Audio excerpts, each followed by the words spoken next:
যদি ইসলামী রাজনীতি নিয়ে কেউ কোনো কথা বলতে চায়, জিভ টেনে ছিঁড়ে ফেলে দেওয়া হবে। ভাড়াটিয়া হিসেবে থাকি না এই দেশে।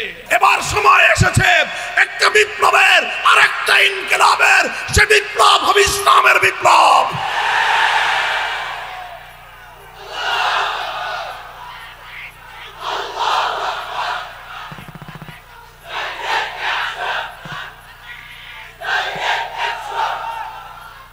আলহামদুলিল্লাহ।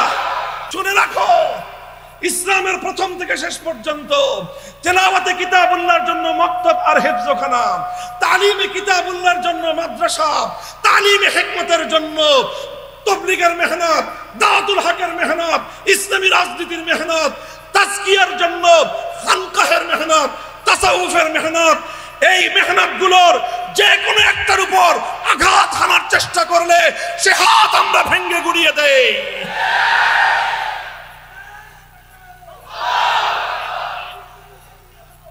আমরা তার বিরুদ্ধে রুখে দাঁড়াই। ওলামায়ে কেরাম জাতির অতন্দ্র প্রহরী। কথা বলেন ঠিক না বেঠিক? দাওয়াত এবং তাবলীগে গন্ডগোল লাগছে, আলেমরা বলেছেন, আলেমরা সিদ্ধান্ত দিবে, ওলামায়ে কেরাম ফয়সালা করবে। কারো ইজারাদারিতে দাওয়াত এবং তাবলীগের মেহনত ছাড়া হবে না। যেখানেই সমস্যা তৈরি হবে সেখানে ওলামায়ে কেরাম সমাধান করবে। কথা বলেন ঠিক না বেঠিক? যদি ইসলামী রাজনীতি নিয়ে কেউ কোনো কথা বলতে চায়, জিভ টেনে ছিঁড়ে ফেলে দেওয়া হবে। ভাড়াটিয়া হিসেবে থাকি না এই দেশে। এই দেশটা 1947 সালে ভাগ বাটোয়ারার সময় আমাদের ভাগে পড়ছে। তোমরা বেশি পাইছো, আমরা কম পাইছি, ঠকছি। তখন ঠকার পরে যেটুক আছে এটুক পিওর আমাদের।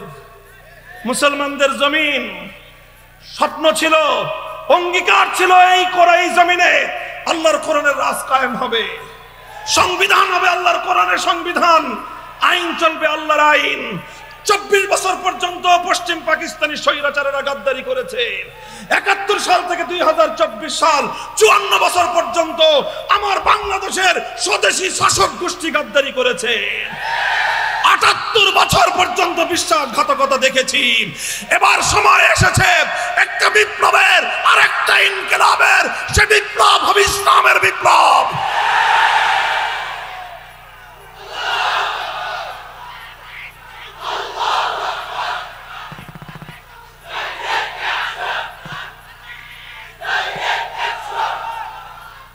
আলহামদুলিল্লাহ। পবিত্র কোরআনে পাকের সূরাতুল জুমআ থেকে যে আয়াতটি আমি তেলাওয়াত করেছি, এই আয়াতের মধ্যে মাকসাদে বিআসাতে রাসূল অর্থাৎ রাসূলুল্লাহ সাল্লাল্লাহু আলাইহি ওয়াসাল্লামের আগমনের উদ্দেশ্য বর্ণনা করা হয়েছে এবং রাসূল সাল্লাল্লাহু আলাইহি ওয়াসাল্লামের জীবনের কর্মসূচিগুলোকে খুব সংক্ষিপ্তভাবে তুলে ধরা হয়েছে। আল্লাহ রাসূল সাল্লাল্লাহু আলাইহি ওয়াসাল্লাম 23 বছরের মেহনতের মাধ্যমে, 23 বছরের তার অবদান এবং কর্মের মাধ্যমে তিনি একটি জাহেলি বর্বর সমাজকে পৃথিবীর সর্বোন্নত মানবিক এবং আদর্শ সমাজে তিনি পরিণত করেছিলেন। তিনি যেই সমাজে এসেছিলেন তারা ছিল বর্বর, তারা ছিল জাহেল, তারা ছিল অজ্ঞ, বর্বরতার অন্ধকারে নিমজ্জিত। সেই সমাজগুলোকে, সেই মানুষগুলোকে নবী আকরাম সাল্লাল্লাহু আলাইহি ওয়াসাল্লাম এমন পরিবর্তন করেছিলেন যে সেই মানুষগুলো পৃথিবীর ইতিহাসে সর্বশ্রেষ্ঠ মানুষে পরিণত হয়েছিল। সেই সমাজটা কিয়ামত পর্যন্ত সমগ্র মানব জাতির জন্য আদর্শ সমাজে পরিণত হয়েছিল। তো কি করেছিলেন আল্লাহর নবী যেই কাজের মাধ্যমে এরকম বর্বর মানুষ সোনার মানুষ হয়ে যায়, জাহেলি সমাজ আলোকিত সমাজে পরিণত হয়? কিসের মাধ্যমে, কোন কর্মকাণ্ডের মাধ্যমে? তো আল্লাহ পাক রব্বুল আলামিন সেই কর্মকাণ্ডগুলো, সেই কর্মসূচিগুলোকে এখানে উল্লেখ করেছেন। সেই উল্লেখের ক্ষেত্রে 4টি কর্মসূচির কথা আল্লাহ পাক উল্লেখ করেছেন, যেই 4 কর্মসূচির মাধ্যমে নবী আকরাম সাল্লাল্লাহু আলাইহি ওয়াসাল্লাম তিনি তার অবিস্মরণীয় বিপ্লব সাধন করেছিলেন। তিনি ইনকিলাব এনেছিলেন বিশ্ববাসীর ভাগ্যাকাশে। সেই ইনকিলাবের যে মূল 4 পিলার, 4 বুনিয়াদ কোরআনে পাকের এই আয়াতের মধ্যে বর্ণিত হয়েছে। একটা বিষয় লক্ষণীয় যে রাসূলুল্লাহ সাল্লাল্লাহু আলাইহি ওয়াসাল্লামের জীবনের যে কর্মসূচি চতুষ্টয় এখানে বর্ণনা করা হয়েছে, 4টা কর্মসূচির মূল কেন্দ্রবিন্দু একটা জিনিস, একটা বিষয়, সেটা হলো কিতাবুল্লাহ। সেটা কি? কিতাবুল্লাহ তথা কোরআনে কারীম। কোরআনে কারীম কিতাবুল্লাহকে কেন্দ্র করেই নবী আকরাম সাল্লাল্লাহু আলাইহি ওয়াসাল্লামের জীবনের মৌলিক কর্মসূচিগুলো প্রতিপালিত হয়েছে এবং তিনি যা কিছু করার এই কিতাবুল্লাহকে কেন্দ্র করেই আল্লাহর নবী দুনিয়াতে এই অমূল্য এবং অসাধারণ পরিবর্তন এনেছিলেন। আল্লাহর কোরআনে তাই বলেছে, হুয়াল্লাযী বা'আসা ফিল উম্মিয়্যিনা রাসূলাম মিনহুম ইয়াতলু আলাইহিম আয়াতিহি ওয়া ইউযাক্কিহিম ওয়া ইউআল্লিমুহুমুল কিতাবা ওয়াল হিকমাহ ওয়া ইন কানু মিন ক্বাবলু লাফী দালালিম মুবিন। আল্লাহর পয়গম্বরের প্রথম কর্মসূচি ছিল তেলাওয়াতে কিতাবুল্লাহ, কোরআনে পাকের তেলাওয়াত। কোরআন তেলাওয়াত করে তিনি শোনাবেন, দুনিয়ার মানুষের কানে কানে আল্লাহর কোরআনের তেলাওয়াতের আওয়াজ পৌঁছে দিবেন। প্রতিটি মানুষের কর্ণকুহরে যেন কোরআনের তেলাওয়াতের আওয়াজ পৌঁছে যায়। এটা ছিল রাসূল আকরাম সাল্লাল্লাহু আলাইহি ওয়াসাল্লামের সবচেয়ে বুনিয়াদি এবং সবচেয়ে শক্তিশালী কর্মসূচি, শুধু কোরআনের তেলাওয়াত। এটা একটা স্বয়ং সম্পন্ন কর্মসূচি। একজন মানুষ সে কোরআনের তেলাওয়াত যখন করে তো নববী প্রথম কর্মসূচি পালিত হয়।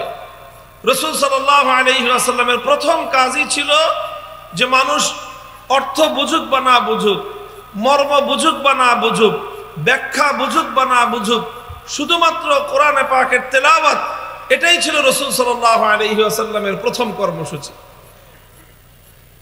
অনেক মানুষ, অনেকে আছে না বুঝে এমন একটা কথা বলে ফেলে, বা এমন কিছু মানুষ আছে যারা মনে করে যে কোরআন না বুঝে পড়লে বুঝি কোনো ফায়দা নাই, কোনো লাভ নাই। অনেকে তো এর চেয়ে আরো অগ্রসর হয়ে খুব আপত্তিকর একটা কথা বলে যে তোতা পাখির মতো কোরআনে পাক এটা মুখের মধ্যে ঠোঁট নাড়ায় কি লাভ, তোতা পাখির মতো রটনা করে কি লাভ, কোরআনে কি বলেছে বুঝতে হবে। কোরআনে কি বলা হয়েছে সেটা বুঝতে হবে কি হবে না সেটার পরের আলোচনায় আসছি আমরা, সেটা দ্বিতীয় দফার কর্মসূচিতে আসতেছি। কিন্তু প্রথম দফার কর্মসূচি হলো কোরআনে পাকের তেলাওয়াত, বুঝে আসুক বা না আসুক, সর্ব অবস্থায় এটা মানব জাতির জন্য কল্যাণকর। এবং আল্লাহ রাসূল সাল্লাল্লাহু আলাইহি ওয়াসাল্লাম যে বিপ্লব করেছিলেন, যে ইনকিলাব এনেছিলেন, মানবতার যেই পরিবর্তন তিনি সাধন করেছিলেন, সেই জাহিলিয়াতের গড়ে ওঠা সেই দেয়াল তিনি ভেঙে গুড়িয়ে দিয়েছিলেন। বর্বরতার যে অসভ্য প্রাচীরের উপর আল্লাহর নবী আঘাত করেছিলেন, নবীজির পর সর্বপ্রথম আঘাত ছিল আল্লাহর কোরআনে পাকের তেলাওয়াতের মাধ্যমে জাহিলিয়াত, বর্বরতা, অন্ধকারের প্রাচীর ধসিয়ে দিয়েছিলেন। তিনি কোরআন তেলাওয়াতের মাধ্যমেই সর্বপ্রথম এই বর্বরতার উপর, অসভ্যতার উপর তিনি আঘাত এনেছিলেন।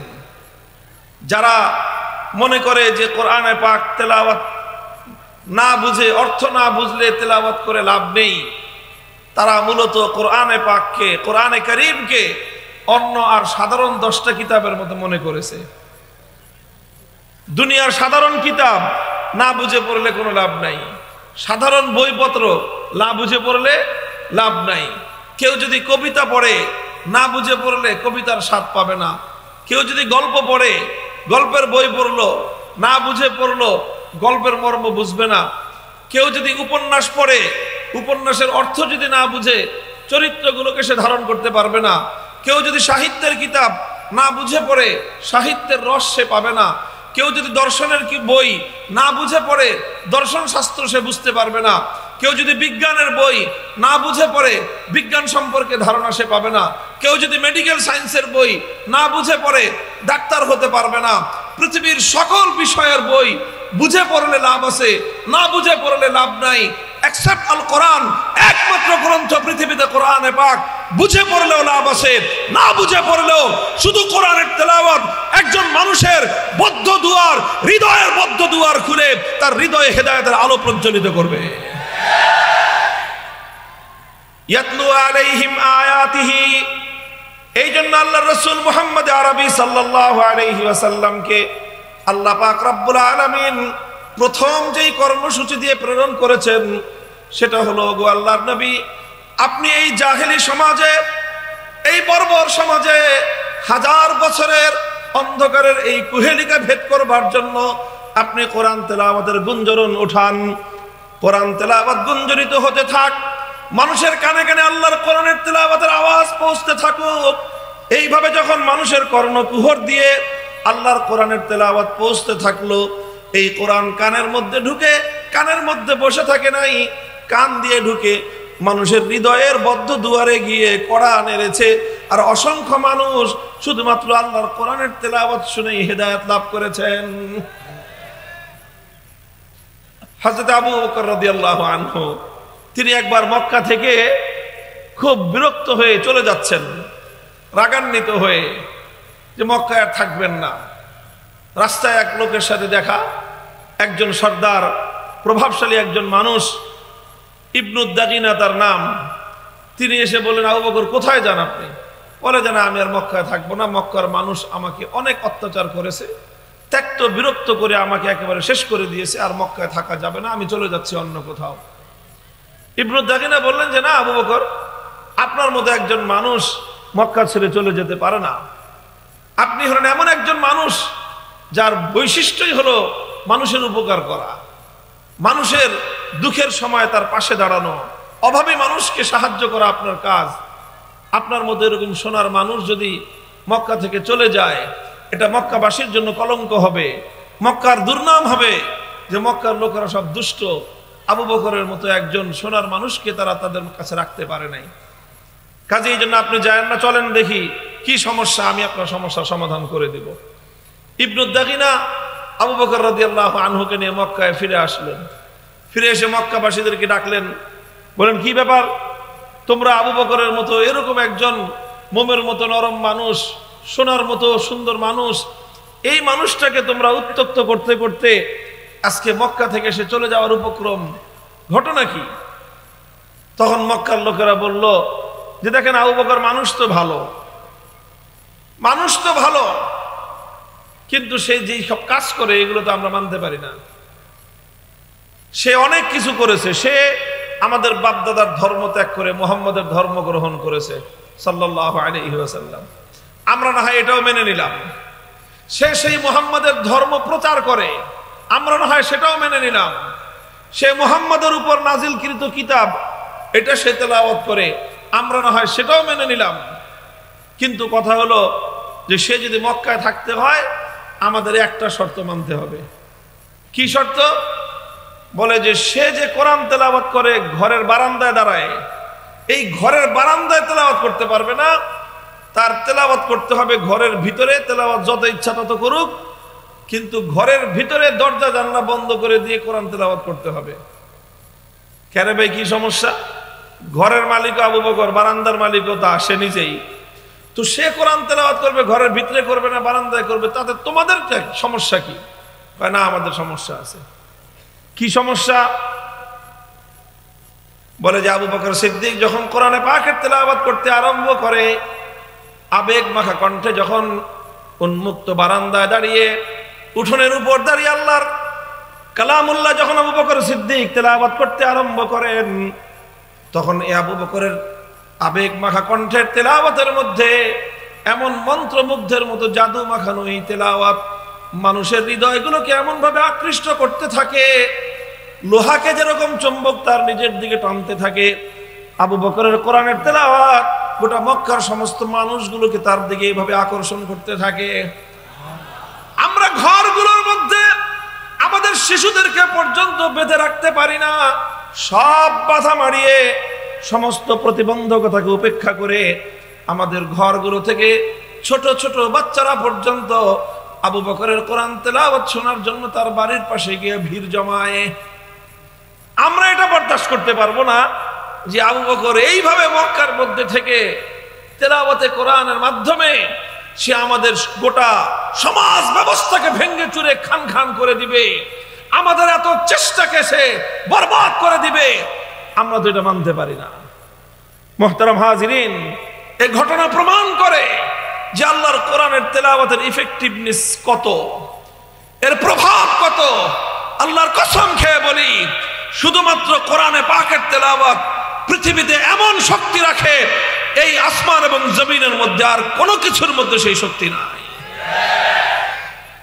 মানুষের হেদায়েতের জন্য, মানুষের পাষাণ হৃদয়কে মোমের মতো বিগলিত করে দেওয়ার জন্য এই মহাবিশ্বের মধ্যে আল কোরআনের তেলাওয়াতের চেয়ে উত্তম আর কোনো কিছুই থাকতে পারে না। এই জন্য আল্লাহ পাক রব্বুল আলামিন রাসূল আকরাম সাল্লাল্লাহু আলাইহি ওয়াসাল্লামকে সর্বপ্রথম যে কর্মসূচি দিয়েছেন সেটা হলো ইয়াতলু আলাইহিম আয়াতিহি, তেলাওয়াত শুরু করেন, মানুষের কানে কানে তেলাওয়াতের আওয়াজ পৌঁছে দিন, ঘরে ঘরে আল্লাহর কোরআনের তেলাওয়াত গুঞ্জরিত হোক। দেখবেন সমস্ত বাতিল, সমস্ত মিথ্যা, সমস্ত অন্ধকার এই কোরআনে পাকের তেলাওয়াতের আওয়াজে সব ধীরে ধীরে দূরীভূত হতে থাকবে। আলহামদুলিল্লাহ, এই কোরআনের তেলাওয়াত এখনো আমাদের সমাজে কিছুটা হলেও আছে।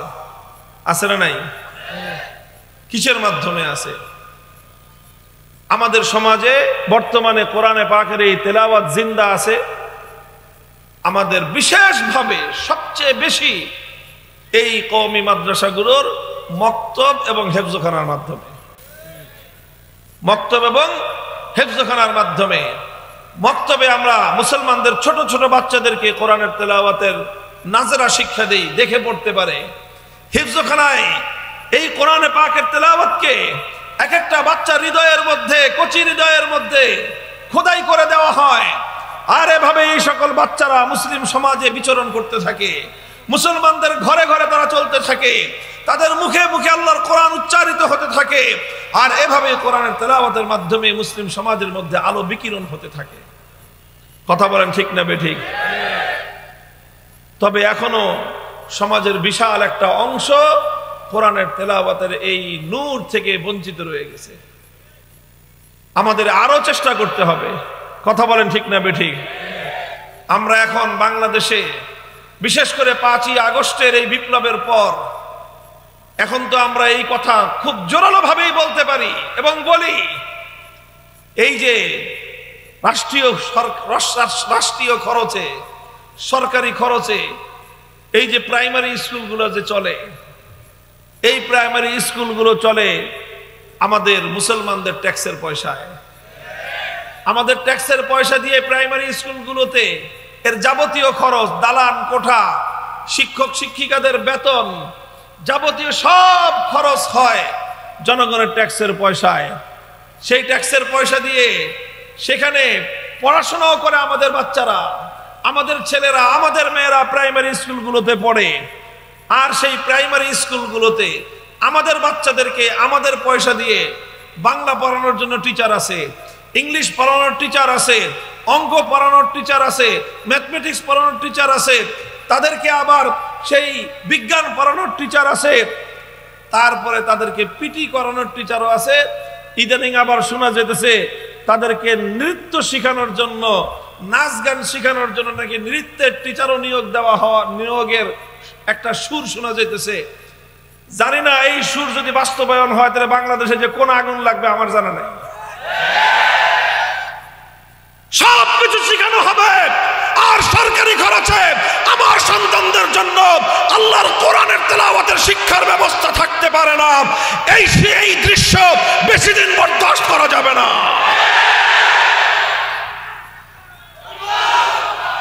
প্রতিটা প্রাইমারি স্কুলের জন্য, প্রতিটা প্রাইমারি স্কুলে একজন করে নুরানি মুআল্লিম, যিনি বিশুদ্ধ কোরআনের তেলাওয়াত শিক্ষা দিবেন আমাদের কচি সন্তানদেরকে। এইরকম শিক্ষার ব্যবস্থাপনা হওয়া দরকার আছে না নাই? সবাই যার যার জায়গা থেকে আওয়াজ উঠান, সবাই যার যার জায়গা থেকে এই কথাটা সরকারকে বুঝান, রাষ্ট্রকে বুঝান। এটা শুধু আলেমদের দায়িত্ব না, আলেমদের ছেলে পেলে তো অধিকাংশ মাদ্রাসায় পড়ে, আমাদের সন্তানরা তো মাদ্রাসায় পড়ে আলহামদুলিল্লাহ। তো যারা সন্তান, যাদের সন্তান বেশিরভাগ স্কুলে পড়ে, এটা তো আপনাদের কথা বলা উচিত। আপনারা স্কুলে যান, যে হেডমাস্টারকে বলেন, ম্যানেজিং কমিটিকে বলেন, গোটা এলাকাবাসী, স্কুলের শিক্ষক শিক্ষিকা, ম্যানেজিং কমিটির সদস্য, তারপরে এলাকাবাসী, রাজনৈতিক নেতা, তারপরে সুশীল সমাজ, জ্ঞানী বিজ্ঞানী যারা আছেন, সবাই প্রশাসনের লোকজন এই যৌক্তিক কথাটা বোঝান যে প্রাইমারি স্কুলগুলোতে কোরআনের বিশুদ্ধ তেলাওয়াত শিক্ষা দেওয়ার জন্য একজন বিশুদ্ধ তেলাওয়াতের শিক্ষক নিয়োগ পাওয়া যায়।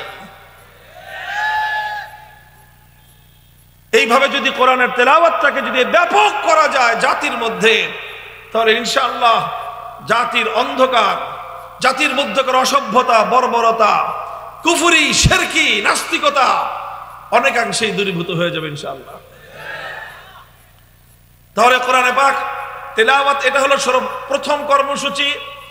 আল্লাহ রাসূল সাল্লাল্লাহু আলাইহি ওয়াসাল্লাম যেই কাজের মাধ্যমে দুনিয়াতে তিনি তার ঐতিহাসিক বিপ্লব সাধন করেছিলেন, মানবতার কল্যাণ সাধন করেছিলেন, তার সর্বপ্রথম কাজ ছিল ইয়াতলু আলাইহিম আয়াতি। 2 নম্বর কর্মসূচি ছিল আল্লাহর পয়গম্বরের ওয়া ইউআল্লিমুহুমুল কিতাব, তালিমে কিতাব।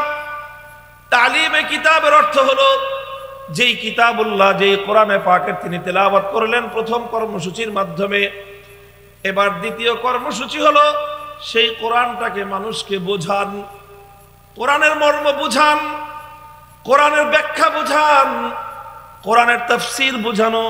এটা ছিল রাসূল সাল্লাল্লাহু আলাইহি ওয়াসাল্লামের 2 নম্বর দায়িত্ব, 2 নম্বর কর্মসূচি। আলহামদুলিল্লাহ, নবী আকরাম সাল্লাল্লাহু আলাইহি ওয়াসাল্লাম উম্মতকে আল্লাহর কোরআনের মর্ম বুঝিয়েছেন, অর্থ বুঝিয়েছেন, ব্যাখ্যা বুঝিয়েছেন। যেভাবে বোঝাতে হয় আল্লাহর নবী সেভাবেই বুঝিয়েছেন। তালিমে কিতাব অর্থ হলো আল্লাহর কোরআনে পাকের মর্ম বুঝানো। এই কর্মসূচিটাও বর্তমানে চালু আছে আলহামদুলিল্লাহ, এবং সবচেয়ে সুন্দরভাবে চালু আছে আমার বাংলাদেশের কওমি মাদ্রাসাগুলোতে। যেই কয়টা মাদ্রাসার নাম নিলাম এগুলোতেও আছে, অন্য সব মাদ্রাসাতেই আছে। মাদ্রাসাগুলোতে উম্মতের কাছে কোরআনের মর্ম বোঝানোর জন্য, কোরআনের মর্ম পৌঁছানোর জন্য সব ধরনের মেহনত এবং চেষ্টা আছে, আছে না নাই? ওলামায়ে কেরাম এই মাদ্রাসা থেকে কোরআনে পাকের তাফসীর শিখে, কোরআনে পাকের ইলম হাসিল করে তাফসীরুল কোরআন মাহফিলগুলোর মাধ্যমে বাংলার প্রত্যন্ত অঞ্চলে, পাড়ায় পাড়ায়, মহল্লায় মহল্লায় মানুষের কাছে কোরআনে পাকের মেসেজ, কোরআনের বার্তা মানুষের কাছে পৌঁছে দেয়। মসজিদে মসজিদে ওলামায়ে কেরাম তাফসীরের মাধ্যমে মুসল্লিদের কাছে কোরআনের বার্তা পৌঁছে দেয়। এরপরে ওলামায়ে কেরাম তাফসীরুল কোরআন লিখে লিখে মানুষের হাতে হাতে পৌঁছে দেয়। মানুষ নিজেরা কোরআনের তাফসীর পড়ে পড়ে কোরআনের মর্ম বুঝতে পারে। অনুবাদ লিখে লিখে মানুষের কাছে পৌঁছে দিয়েছে। মানুষ আলেমদের লিখিত সেই অনুবাদ পড়ে পড়ে তারা কোরআনে পাকের অনুবাদ এবং কোরআনের মর্ম এবং তার অর্থ বুঝতে পারে। কথা বলেন ঠিক কিনা? মুহতারাম হাজিরিন, এই জায়গাটায় বড় আফসোসের একটা কথা আমার আছে। সেটা হলো এই আমাদের অসংখ্য মানুষ আছে আমাদের সমাজে, শিক্ষার অভাব নাই, প্রচুর পড়াশোনা করেছে, হাজার হাজার বই পড়েছে সাহিত্যের, কেউ পড়েছে গল্পের বই, কেউ পড়েছে উপন্যাসের বই, কেউ পড়েছে সায়েন্সের বই, কেউ মেডিকেল সায়েন্সের বই পড়েছে, হাজার হাজার বই তার জীবনে পড়াশোনা করেছে। কিন্তু তার সারাটা জীবনে একটা বার আল্লাহর কোরআন শুরু থেকে শেষ পর্যন্ত, সূরা ফাতিহা থেকে সূরা নাস পর্যন্ত আল্লাহর পক্ষ থেকে প্রেরিত এই মহাগ্রন্থের অনুবাদটুকু পড়ার তার সৌভাগ্য হয় নাই। আছে না নাই? এটা তার মুসলমানের জন্য, একজন মুমিনের জন্য এর চেয়ে বড় লজ্জার আর কোনো বিষয়ই থাকতে পারে না। যে আল্লাহ পাক তোমার কাছে একটা বার্তা পাঠালেন, তোমার জন্য, তোমার হেদায়েতের জন্য আল্লাহ একটা কিতাব নাজিল করলেন। তোমার আল্লাহ, তোমার রব তোমাকে কি বললেন তুমি অন্তত একবার একটু পড়ে দেখবার চেষ্টা করলে না? একটা বার তোমার রবের, রহমান রহিম রবের বার্তাটা, তার পক্ষ থেকে নাজিলকৃত কিতাবের মর্মটা একবার বুঝবার চেষ্টা করলে না? মুসলমান, তোমার জন্য এটা চরম লজ্জার বিষয়। কাজে এই জন্য সকল ধর্মপ্রাণ মুসলমানদের কাছে এটা আমাদের অনুরোধ, হক্কানি উলামায়ে কেরাম যেই সকল তরজমায়ে কোরআন লিখেছেন, অনুবাদ লিখেছেন, তাফসীর লিখেছেন, সেগুলো সংগ্রহ করে একটু একটু করে পড়া শুরু করেন। কোরআনে পাকের সূরা ফাতিহা থেকে সূরা নাস পর্যন্ত পূর্ণ কোরআনটা অন্তত একবার এর অর্থটা বুঝার, মর্মটা বুঝার চেষ্টা করুন। আল্লাহ বুঝবার তৌফিক দান করেন। এটা গেল কোরআনে পাকের দ্বিতীয় নম্বর কর্মসূচি, আল্লাহর রাসূলের কোরআনকে কেন্দ্র করে। আলহামদুলিল্লাহ, এই কর্মসূচি বর্তমানে আমাদের সমাজে জিন্দা আছে। বিশেষ করে কওমি মাদ্রাসার মাধ্যমে আমরা 10 বছরের দীর্ঘ পাঠ্যসূচির মাধ্যমে আমরা মুসলমানদের সন্তানদেরকে এই মাদ্রাসাগুলোর মাধ্যমে কোরআনে পাকের মর্ম বোঝানোর চেষ্টা করি। কথা বলে ঠিক কিনা? 10 বছরের এই শিক্ষা সিলেবাসের মাধ্যমে মূল উদ্দেশ্যই হলো মুসলমানের সন্তানদেরকে কোরআনের মর্ম বোঝানো, কোরআনের ব্যাখ্যা বোঝানো, কোরআনের তাফসীর এই পরিমাণ তারা যেন বুঝতে পারে যে গোটা জাতিকে যেন তারা সেই ব্যাপারে আবার বোঝাতে পারে, জানাতে পারে। এবং সেই মেহনত চলতেছে, ইনশাআল্লাহ অব্যাহতভাবেই চলবে। আল্লাহর পয়গম্বরের 3 নম্বর কর্মসূচি হলো ওয়ায়ুআল্লিমুহুমুল কিতাবা ওয়াল হিকমাহ, তালিমে হিকমত। তালিমে হিকমত এটা হলো নবীজির 3 নম্বর কাজ। তালিমে হিকমতের অর্থ কি? তালিমে হিকমতের অর্থ হলো কোরআন যখন নাজিল হলো, আল্লাহর নবী 1 নম্বর কর্মসূচির আওতায় তেলাওয়াত করলেন, 2 নম্বর কর্মসূচির আওতায় সেই কোরআনের মর্ম এবং ব্যাখ্যা উম্মতকে বোঝালেন। শুধু ব্যাখ্যা বুঝিয়ে দিয়েই আল্লাহর নবীর দায়িত্ব ক্ষান্ত হয় নাই, বরং 3 নম্বর দায়িত্ব হলো আল্লাহর নবীর যে কোরআনে পাকের এক একটা বিধান, কোরআনে পাকের এক একটা হুকুম, আল্লাহর এক একটা হুকুম এবং এক একটা বিধান, এটা শুধুমাত্র আল্লাহর নবী মুখে বলে দিয়েই তার দায়িত্ব ক্ষান্ত করেন নাই, বরং আল্লাহর কোরআনের অনেক বিধান এমন রয়েছে এটা শুধুমাত্র মুখে বললে উম্মত বুঝতে পারবে না। এই জন্য আল্লাহর পক্ষ থেকে তার নবীর উপর দায়িত্ব আর জিম্মাদারি হলো যেই বিষয়গুলো থিওরিটিক্যাল বললে উম্মত বুঝবে না, সেই বিষয়গুলোকে আপনি প্র্যাকটিক্যাল ভাবে উম্মতকে শিখিয়ে দিন।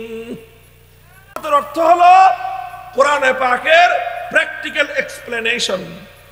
একটা হলো তালিমে কিতাব, এটা হলো থিওরিটিক্যাল এক্সপ্লেনেশন, আর তালিমে হিকমত এটা হলো প্র্যাকটিক্যাল এক্সপ্লেনেশন। একটা হলো কোরআনে পাকের মর্ম বোঝানো, আর একটা হলো কোরআনে পাকের বাস্তব রূপ দেখানো। এটাই হলো তালিমে হিকমত। রাসূল আকরাম সাল্লাল্লাহু আলাইহি ওয়াসাল্লাম সেটা করেছেন এবং উম্মতকে সেটা বুঝিয়ে দিয়েছেন। যদি আল্লাহর নবী না বোঝাতেন তাহলে কোরআনের অনেক বিধান দুনিয়ার মানুষ বুঝতেই পারতো না। যেরকম ধরেন নামাজ, সালাতের বিধান আল্লাহর পক্ষ থেকে নাজিল হয়েছে, যেটা ইসলামের সবচেয়ে গুরুত্বপূর্ণ হুকুম।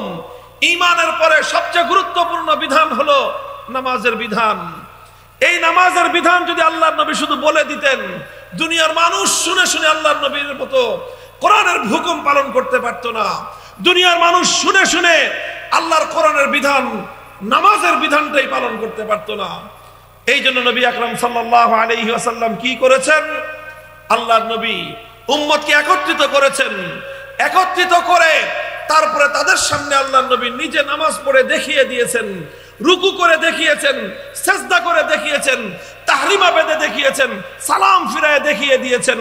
সব কিছু দেখিয়ে উম্মতকে নির্দেশ দিয়েছেন, সাল্লু কামা রাআইতুমুনি উসাল্লি, উম্মত ওইভাবে নামাজ পড়বা যেভাবে আমাকে নামাজ পড়তে দেখেছো।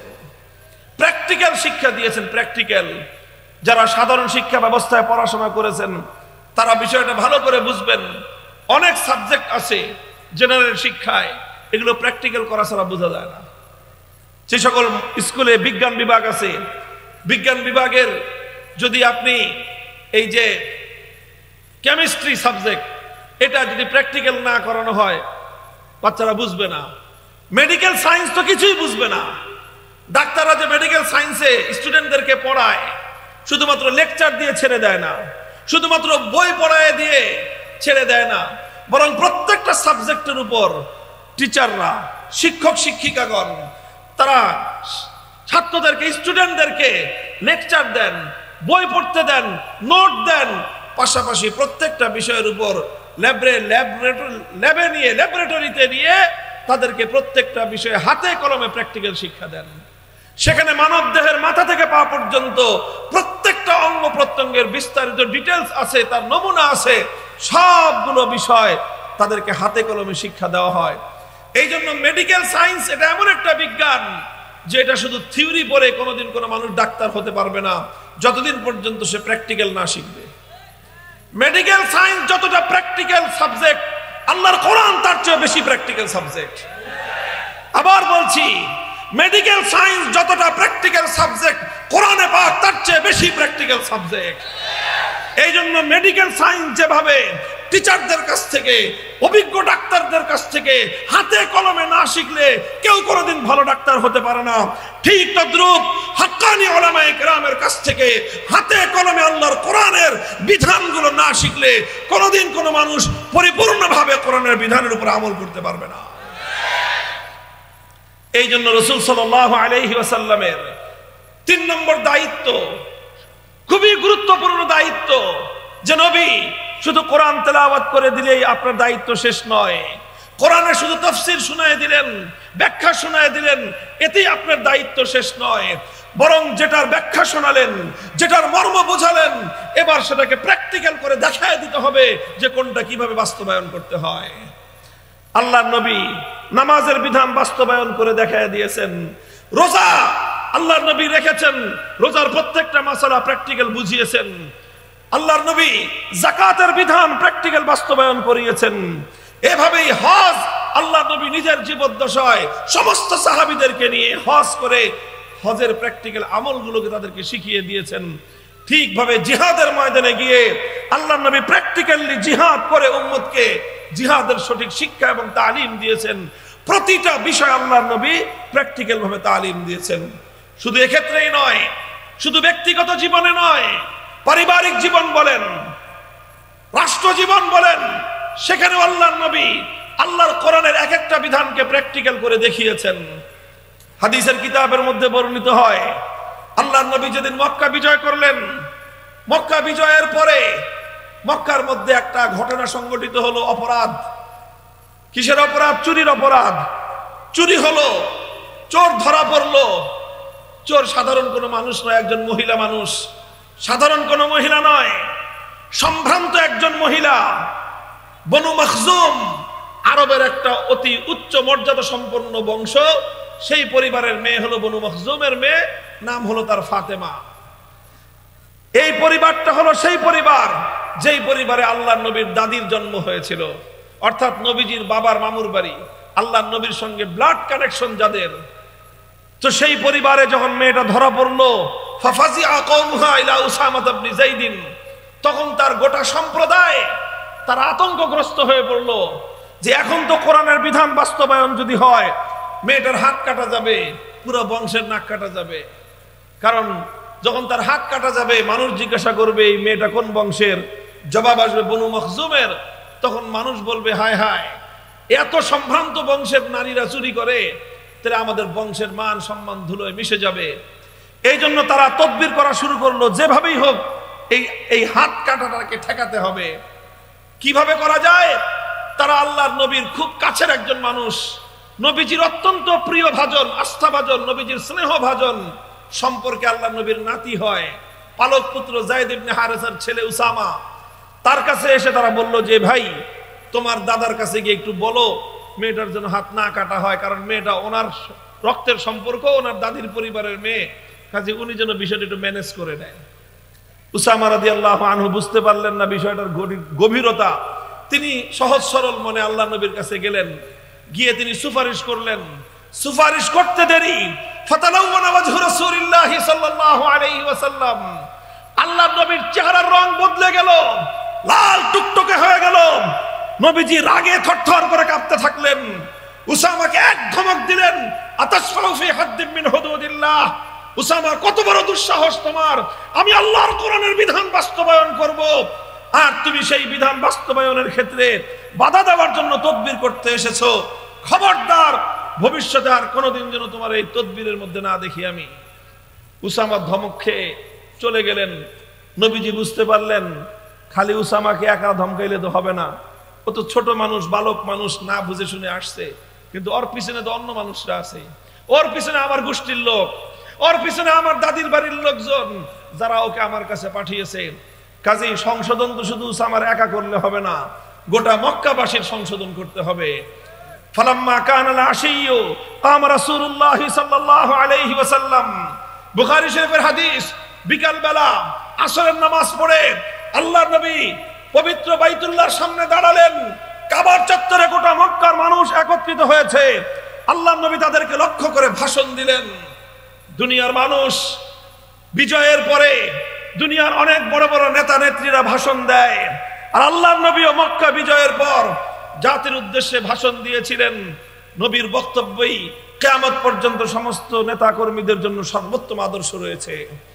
আল্লাহর নবী বললেন যে, দেখো হে আমার মক্কাবাসী, হে আমার সগোত্রবাসী, হে আমার কুরাইশ বংশ, আমার দাদির পরিবার বনু মখজুম গোত্রের লোকেরা, শুনে রাখো, ইন্নামা হালাকা মান কানা ক্বাবলাকুম ইযা সারাকা ফীহিমুদ দাঈফ আকামু আলাইহিল হাদ ওয়া ইযা সারাকা ফীহিমুশ শরীফ তারাকুহু।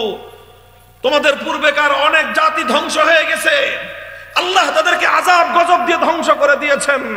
তাদের অপরাধ ছিল যখন তাদের মধ্যে কোন প্রভাবশালী লোক অন্যায় করত, কোন প্রভাবশালী লোক, ক্ষমতাবান, টাকা পয়সাওয়ালা মানুষ যখন কোন অন্যায় করত, কোন শিল্পপতি, কোন ক্ষমতাবান এমপি, মন্ত্রী, মিনিস্টার, অথবা মন্ত্রীর দুলাভাই, এমপির খালু, এই জাতীয় লোকজন যখন অন্যায় করত, চুরি করত, শিল্পপতি মানুষ, ইন্ডাস্ট্রিয়ালিস্ট, বিশাল টাকা পয়সার মালিক, এই জাতীয় মানুষ অন্যায় করলে, অপরাধ করলে সিস্টেমে তাদেরকে ছেড়ে দেওয়া হতো। ওয়াইদা সারাকা ফীহিমুদ দাঈফ আকামু আলাইহিল হাদ। আর ওই একই অপরাধ করেছে দুর্বল মানুষ, রিকশাওয়ালা চুরি করেছে, ঠেলা গাড়িওয়ালা অপরাধ করেছে, ভ্যান গাড়ি চালক অপরাধ করেছে, কৃষক, শ্রমিক, মজদুর অপরাধ করেছে, খেটে খাওয়া মেহনতি মানুষ, রাস্তার টোকাই, সে যখন অপরাধ করে ধরা পড়ছে, এখন বলে যে আইনের শাসন 100 ভাগের জায়গায় 200 ভাগ কায়েম করার উপরে। কারণ ওর কোনো মামুও নাই, ওর কোনো খালুও নাই, ওর কোনো দুলাভাইও নাই। কাজী এখন ওর উপর দিয়ে যত পারো আইনের শাসন তোরা বাস্তবায়ন কর। আল্লাহর পয়গম্বর বলেন যে বড় লোকের জন্য এক বিচার, গরিবের জন্য আরেক বিচার, শিল্পপতির জন্য এক বিচার, দরিদ্রের জন্য আরেক বিচার, ক্ষমতাবানের জন্য এক বিচার, টোকাইয়ের জন্য আরেক বিচার। বিচার ব্যবস্থায় এই বৈষম্য যখন কোন জাতি করেছে, এই অপরাধে আল্লাহ পাক রব্বুল আলামিন একটা জাতিকে ধ্বংস করে দিয়েছেন। মুহতারাম হাজিরিন, বৈষম্য সাধারণ কোনো অপরাধ নয়। আমার দলের লোকজন করলে পার, বিরোধী দলের লোকজন করলে ঠেঙ্গায় রাস্তার উপরে পাঠিয়ে দিবেন। এই ধরনের বৈষম্য যখন করা হয়, আল্লাহর আরশ কেঁপে ওঠে, আল্লাহর পক্ষ থেকে গজব নেমে আসে। এই জন্য বৈষম্য এটা ইসলাম কোনোদিন বরদাস্ত করে না, বেইনসাফি ইসলাম বরদাস্ত করে না। এই বৈষম্যের বিরুদ্ধে লড়াই করা এটা শুধু বৈষম্য বিরোধী ছাত্রদের দায়িত্ব না, এটা সর্বপ্রথম দায়িত্ব হলো আলেম সমাজের। নবীর উত্তরাধিকারী পরিচয় দিয়ে সমাজে যত সম্মান আর যত মন মর্যাদা, হাদিয়া, তোহফা সব তো আলেমরাই পায়। বেশিরভাগ আলেম তার অন্যতম উদ্দেশ্য হলো আল্লাহর জমিন থেকে সমস্ত বেইনসাফি, জুলুম আর বৈষম্যের কবর রচনা করা। আল্লাহর কোরআন খুলেন, লাকাদ আরসালনা রুসুলানা বিল বাইয়িনাত ওয়া আনজালনা মাআহুমুল কিতাবা ওয়াল মিজান লিয়াকুমান নাসু বিল কিসত। আল্লাহ বলতেছেন সূরাতুল হাদীদে যে আমি রাসূলদেরকে পাঠিয়েছি, আমি আমার আসমানি কিতাব সমূহ নাজিল করেছি। কেন নাজিল করেছেন আল্লাহ? লিয়াকুমান নাসু বিল কিসতি, যাতে মানুষের মধ্যে ইনসাফ কায়েম হয়। মানুষের মধ্যে যেন বেইনসাফি না থাকে, মানুষের মধ্যে যেন কোনো জুলুম শোষণ না থাকে। মানব সমাজের মধ্য থেকে সমস্ত বেইনসাফি, সমস্ত জুলুম, সমস্ত অন্যায়, সমস্ত বিচার উৎখাত করার জন্যই নবী রাসূলদের আগমন। মুহতারাম হাজিরিন, আল্লাহর নবী বললেন, আর আজ তোমরা আমার কাছে আসছো আবদার নিয়ে যে আমার ব্লাড কানেকশন আছে, আমার আত্মীয়, আমার পরিবারের লোক বলে আমি অপরাধ করার পরেও ছেড়ে দিব, এই রকম বৈষম্য তোমরা আল্লাহর রাসূল দ্বারা বাস্তবায়ন করতে চাও। আল্লাহ, এরপরে আল্লাহর নবী যে কথাটা বললেন সেটা যদি বুখারী শরীফের হাদিসের মধ্যে বর্ণিত না থাকতো, সেই কথা বলতে আমাদের সাহস হতো না, আমাদের ঠোঁট কেঁপে উঠতো, আমাদের কলিজা কেঁপে উঠতো। এত বড় কথা আল্লাহর নবী বলেছেন। নবীজি বলেন, ওয়াল্লাহ লাউ আন্না ফাতিমাতা বিনতা মুহাম্মাদিন সারাকাত লাকাতাতু ইয়াদাহা। আজ আমার দাদির গোষ্ঠীর ফাতেমা নয়, যদি আমি নবী মুহাম্মদুর রাসূলুল্লাহর কলিজার টুকরা, আমার জীবনের সবচেয়ে আদরের দুলালি আমার কন্যা ফাতেমা যদি আজকে চুরি করে ধরা পড়তো, আমি আল্লাহর নামের শপথ করে বলতেছি আমি তার হাত কাটতে এতটুকু দ্বিধা করতাম না। মুহতারাম হাজিরিন, আল্লাহর নবী এভাবে ইনসাফ কায়েম করেছেন, এভাবেই বৈষম্য দূর করেছেন, এভাবেই সাম্য এবং ন্যায় নবী আকরাম সাল্লাল্লাহু আলাইহি ওয়াসাল্লাম আল্লাহর জমিনে বাস্তবায়ন করেছেন। কাজেই ন্যায়, ইনসাফ, সাম্য কায়েম করা এটা হলো ইসলামের অন্যতম গুরুত্বপূর্ণ জিম্মাদারি এবং দায়িত্ব। এখন যেভাবেই করতে হয় সেভাবেই করতে হবে, বেইনসাফির বিরুদ্ধে যেভাবে রুখে দাঁড়াতে হয় সেভাবেই রুখে দাঁড়াতে হবে, অন্যায় অবিচার দূর করার জন্য যা করতে হয় তাই করতে হবে। প্রস্তুত আছেন সেজন্য? প্রস্তুত হন, সাধারণ উম্মত প্রস্তুত হন, ওলামায়ে কেরাম জাতিকে নেতৃত্ব দেন। একটা বৈষম্যহীন সমাজ গড়বার জন্য আপনারাই সর্বশ্রেষ্ঠ দায়িত্বশীল। আলহামদুলিল্লাহ, আল্লাহর পয়গম্বরের 3 নম্বর দায়িত্ব ছিল এভাবেই আল্লাহর কোরআনের এক একটা বিধান কিভাবে বাস্তবায়ন করতে হয়। বাধা বিঘ্ন আসবে, সেই বাধা বিঘ্ন এভাবেই ডিঙ্গিয়ে এক একটা বিধানকে বাস্তবায়ন করে দুনিয়াবাসীকে আল্লাহ নবী দেখিয়ে দিয়েছেন কোরআনে পাকের এক একটা বিধান এইভাবেই বাস্তবায়ন করতে হয়। কথা বলেন ঠিক কিনা? বলেন আলহামদুলিল্লাহ। আমার নবী আমাকে, আমাদের নবীজি আমাকে সব কিছু দেখিয়ে দিয়েছেন, কোনো কিছু অপূর্ণ রাখেন নাই। নবীর শিক্ষাটা পূর্ণাঙ্গ শিক্ষা, এজন্যই আলহামদুলিল্লাহ আজও পর্যন্ত নবীজির সেই আদর্শ কোরআনে পাকের ইসলামের এক একটা বিধান সমাজে প্র্যাকটিক্যাল বাস্তবায়ন করে দেখিয়ে দেওয়ার সেই ধারা আজও পর্যন্ত উম্মতের মধ্যে বিদ্যমান আছে। দাওয়াত এবং তাবলীগের মেহনত আছে না নাই? এখানে উম্মতকে অনেক বিষয়ের প্র্যাকটিক্যাল শিক্ষা দেওয়া হয়। কথা বলেন ঠিক না বেঠিক? আমরা মাদ্রাসার মধ্যে যেই বিষয়গুলোর থিওরিটিক্যাল শিক্ষা দেই, যেগুলোর তত্ত্ব শেখাই, তাত্ত্বিক বিশ্লেষণ করি, তার অনেক বিষয় দাওয়াত এবং তাবলীগের মধ্যে আল্লাহর রাস্তায় বের হয়ে সাধারণ মানুষ তারা এটার প্র্যাকটিক্যাল শিক্ষা পায় সেখানে গিয়ে। কাজেই তালিমে হিকমতের একটা গুরুত্বপূর্ণ জায়গা হলো দাওয়াত এবং তাবলীগের মেহনত।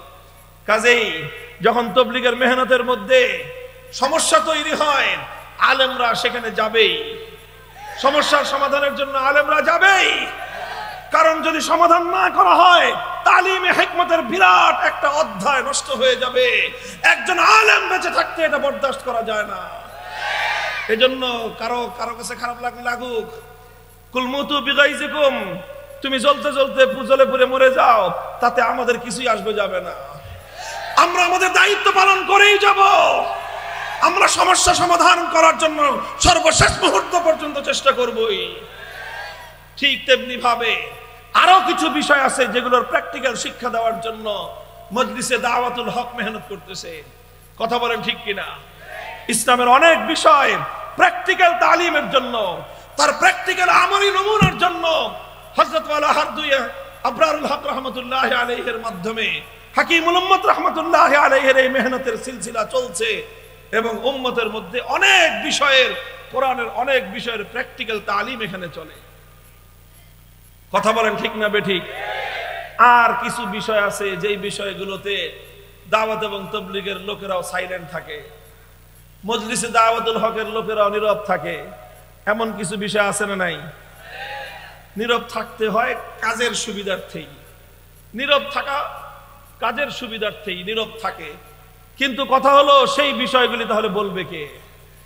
এমন কিছু বিধান আছে, বিশেষ করে ইসলামের যে বিধানগুলোর সাথে সমাজের সম্পর্ক, যেই বিষয়গুলোর সাথে রাষ্ট্রের সম্পর্ক, যেই বিষয়গুলোর সাথে প্রশাসনের সম্পর্ক, যেই বিষয়গুলোর সাথে আদালতের সম্পর্ক, যেই বিষয়গুলোর সাথে বিচার ব্যবস্থার সম্পর্ক, সেই বিষয়ে দাওয়াত এবং তাবলীগেও আলোচনা হয় না, সেই বিষয়ে মজলিসে দাওয়াতুল হকেও আলোচনা হয় না। সেই বিষয়গুলোর কোরআনে পাকের প্র্যাকটিক্যাল নমুনা বাস্তবায়ন করার জন্য উলামায়ে উম্মত ইসলামী রাজনীতি করে, ইসলামী রাজনীতি করে।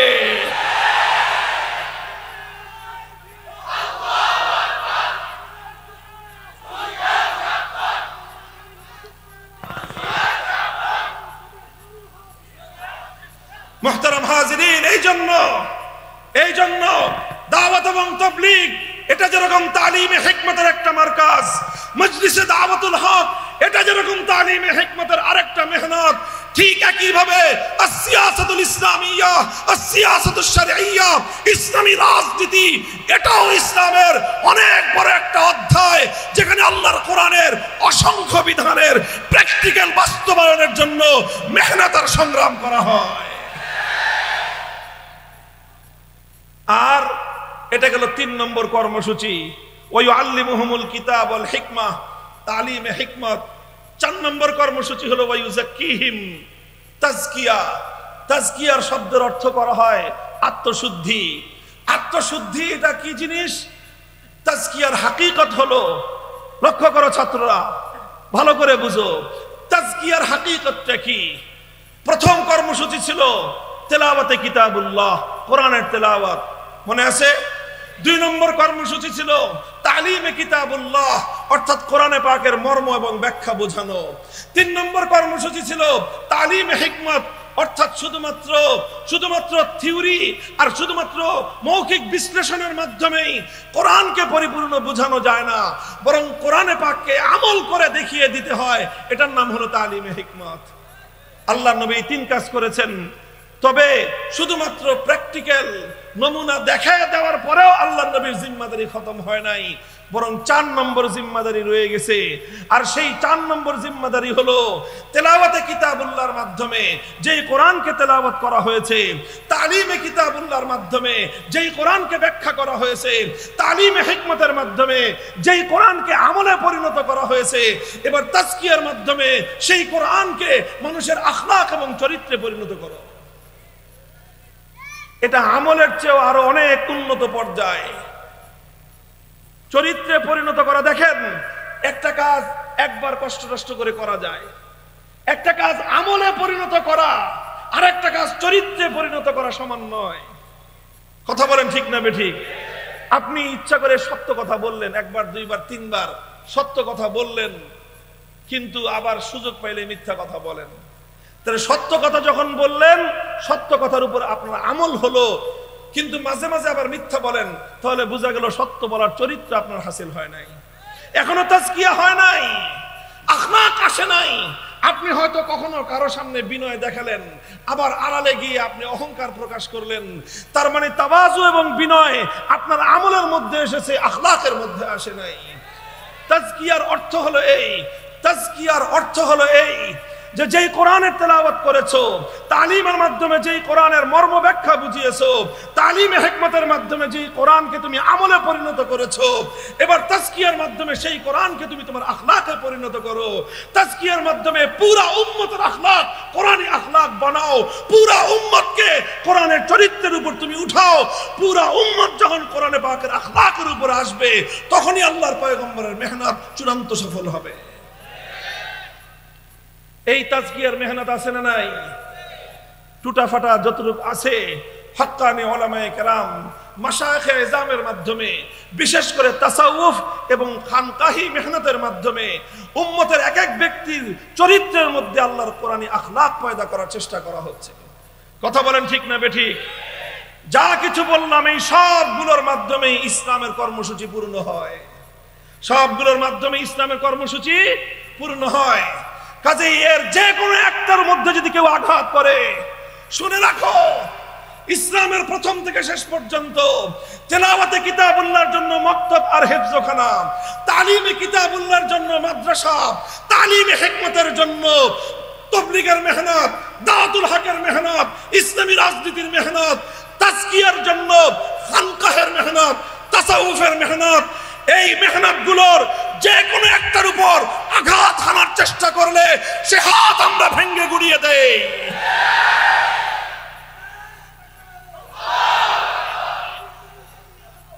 আমরা তার বিরুদ্ধে রুখে দাঁড়াই। ওলামায়ে কেরাম জাতির অতন্দ্র প্রহরী। কথা বলেন ঠিক না বেঠিক?